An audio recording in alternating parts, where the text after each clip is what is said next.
Hello, this is Mr. Behringer, and today we'll be working with rate times time equal distance. Two boys, Sean and Curtis, went for a walk. Sean began walking 20 seconds earlier than Curtis. Sean walked at a pace at 5 feet per second. Curtis walked at a pace at 6 feet per second. For how many seconds had Sean been walking at the moment the two boys had walked exactly the same distance? Right, so now we have two equations.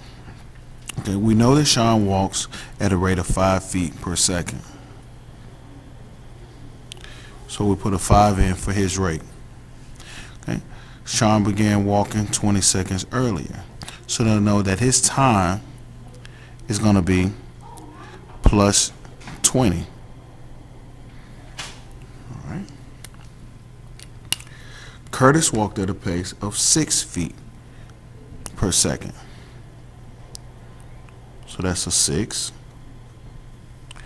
And we don't know exactly what time he started, so we'll say that his time is X. And we're going to create our distance equations based on what we have in the chart.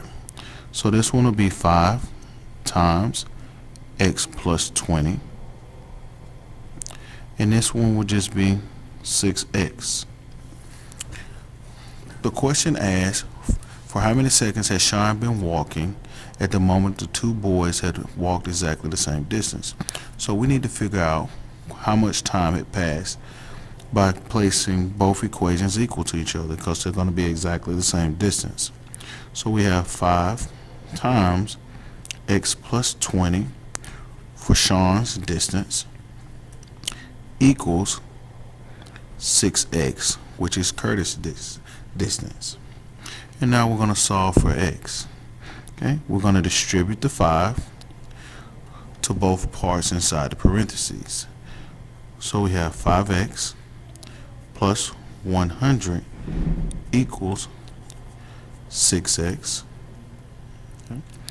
We're going to move the variables to the same side, so we're going to subtract 5x from both sides,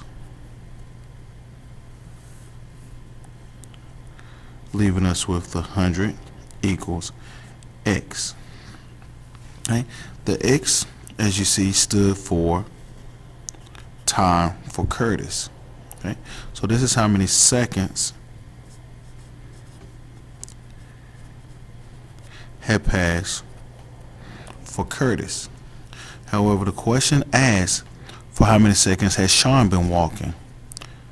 So what we have to do is we'll take the 100 seconds that represent our x and we'll put it in for Sean's time. So 100 plus 20 would equal 120 seconds. So Sean had been walking